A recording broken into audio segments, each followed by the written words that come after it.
Hi, good evening. Thank you for staying.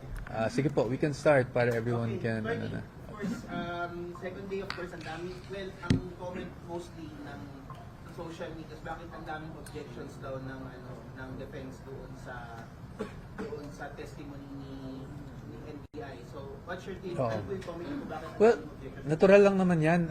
You will see naman sa lahat naman ng litigation, sa lahat ng trial proceedings, lalo na sa examination ng witness, talagang magkakaroon ng mga objections ang bawat panig, lalong-lalo na kung sa tingin namin, leading yung question, because, for example, para lang sa kalaman ng ating mga kababayan, pag ikaw ang nasa direct examination o kunwari yung prosecution today, kung anong ginagawa nila sa direct examination, you cannot kasi lead the witness, meaning you cannot, usually, more often than not, the general rule is you cannot ask questions that are answerable by yes or no. Kasi parang, kumbaga, ikaw na yung sumasagot, ikaw na yung nagtitestify, pinapakonfirm mo lang. No? Except for, syempre may exceptions pa rin dyan, yung mga preliminary matters, okay lang naman na yes or no. So, natural lang na may ganyang mga objections. At syempre, we want to put on record yung aming mga objections, specifically on the documents that they're presenting.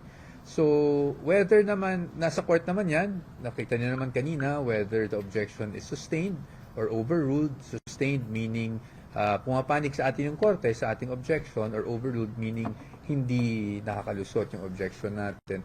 Okay lang naman po yan, sa amin naman po as long as we put things on record.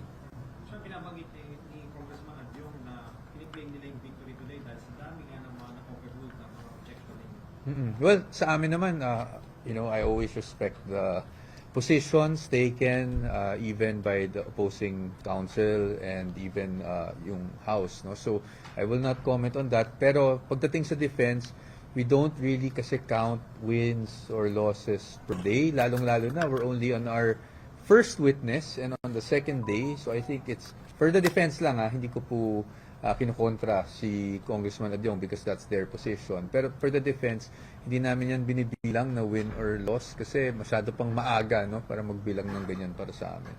Sir, ano yung comment niyo po dun sa school of thought na kasi pwede object na lang daw but formal over evidence na kung maganda kasi objections during their examination ay parang futile attempt to disrupt them daw. Comment on The general rule is for documents kasi the objection is made during the formal offer of the documents. But the defense feels it's really important for us to put matters on record, especially because, as you know, during our answer, we have raised issues, no? Kaya meron tayong motion for exclusion on certain documents na we feel kasi should not be considered dahil hindi naman siya naka-attach sa original complaint, while others naman ay hindi saklaw nung years kung saan impeachable officer ang ating Vice Presidente. So we are just putting matters on record. Attorney, what can you say doon sa manifestation ng Senator Risa na pinastrike off ng abogado? Well, sa akin naman po, the senator judges are entitled to raise their manifestation. So, we leave it up to the presiding officer kung ano po yung tingin niya doon. Sa atin, I think, in fairness to Senator Judge Risa, she also clarified na she wasn't naman provoking any parang closing statement or summation. I think she just really wanted to know what the relevance was of all these video clips. So, I want to be fair and more than that, I don't want to comment any further. Attorney, what's your reaction with the manifestation naman ni Attorney Roy Nakapunan na they're planning na maging Q witness si VP Sara for graveness? Though sinabi na kanina ni Senator Cheese na hindi daw pwede kasi nakabase sa inyo. Pero posible ba na payagan ng depensa? Well, sa amin, we will comment when the motion is there. I think it's premature right now.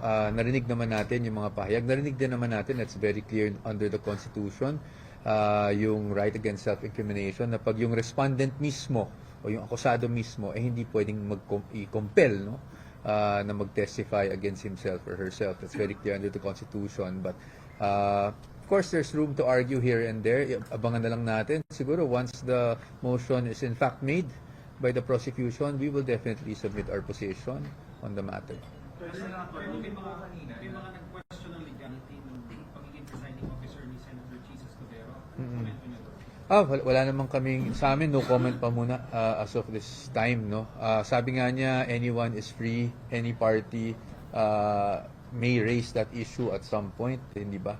So, tingnan na lang natin. Pero sa amin, hindi pa namin napag-uusapan ng defense yung mga bagay na yan.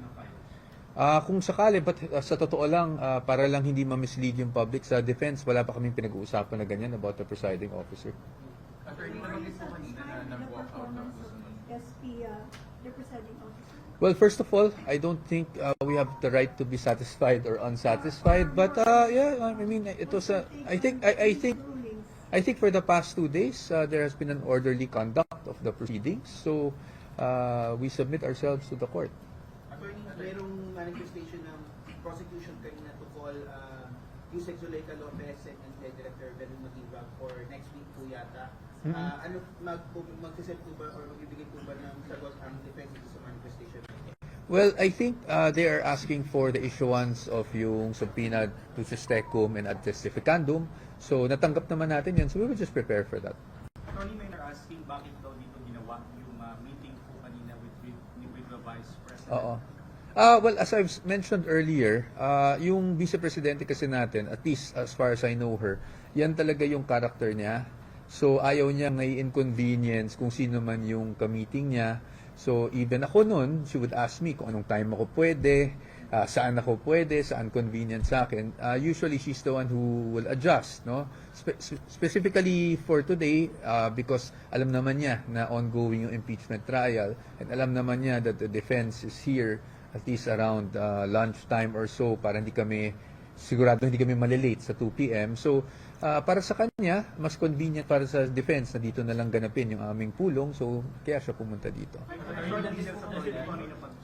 Wala, we cannot because that's subject to attorney-client privilege. Sir, you also know intimidation or any kind of intimidation or intent po sa Senator Judges as well as sa witness? No, I think that's so far off. I think we're making something out of nothing. Intimidation, meaning the Vice President being here. No, parang I think we're creating, ma'am, I'm sorry, but I think that's really creating a story out of nothing. No, it was a meeting. I don't think the Vice President coming here would intimidate anyone, hindi ba? Oh. Attorney, kanina po may nabanggit na nag-walk out daw po si Attorney. Hindi po totoo yun. Talaga pong kailangan lang niyang mag-toilet break. No? Kahit naman ako kanina, 2 beses ako or 3 beses pa nga yata ako lumabas. So, she was really on her way out. Tapos nung nasabing nag-walk out siya, narinig yata niya, so bumalik siya. Sinabi niya na, no, I'm still here and I just need to go to the toilet. Pero may mga moments po kanina na habang nagsasalita po yung prosecutor counsel, parang nagre-react daw po yung defense. Normal po bang nangyayari? Well, yeah, because sometimes, but siyempre, we used to all try to compose ourselves and try to make, not to react so much. But hindi naman, kasi we're a team, di ba? So we all, even if someone's the one that's anchoring for the day, merong nakatayo dun sa podium ba yung tawag dun, no? Para sa atin, or rostrum, kami naman, we're a team. So as you can see, we help each other, we pass notes, ganyan, to help each other out. So hindi naman, normal lang naman po siya. Attorney, without going to the merits, attorney, do you seek clarification from the defense? What's the wisdom behind insisting to play the 2-hour press conference earlier instead of going with the 2-minute? Sige, ang hirap, I really hope I'm not cited in contempt for this, but it's really context. Yan lang naman ang gusto natin. Nasabi na naman kanina siguro yan, so I can just be factual. It's really context. Kasi ang utterances natin, di ba, if it's taken just certain phrases, sometimes it's taken out of context. So sa amin, what we wanted to show is just context. But aside, beyond that, please don't make me comment any further at baka po ma-cite ako in contempt, no, for violating the rule. Kamusta po si Attorney Carlo Narvaza? Of course, siya yung parang naging first defense lawyer ng humurap kay Attorney Licutan. And some comments are saying na baka napapagod na rin si Attorney Narvaza or baka na-overwhelm siya. Have you talked to Hindi him naman. after? Hindi naman. Okay naman siya. Hindi naman.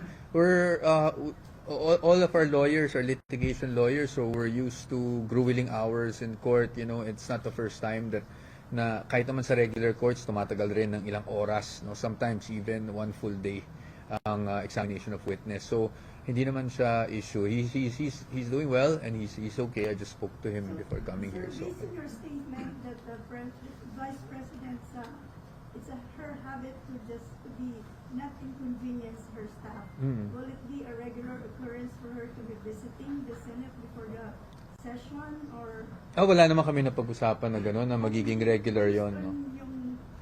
Because you've known her for quite some time. Mm. So pwedeng mangyayari ulit yun, nabibisita na lang siya anytime. Well, that's always a possibility na bibisita siya, pero wala kami na pag-usapan na schedule or anything Will po. that affect more or less the effectivity of parang she's already here and yung subpoena, hindi ba yun, in your opinion, will it not affect more or less the decision to subpoena her as a host? I don't know. I think the decision to move for the issuance of a subpoena is up to the prosecution. But that's up to the prosecution, ma'am, and I will not answer for the prosecution. Attorney, marching orders po ba sa inyo si VP Sara kanina nakita? Wala naman.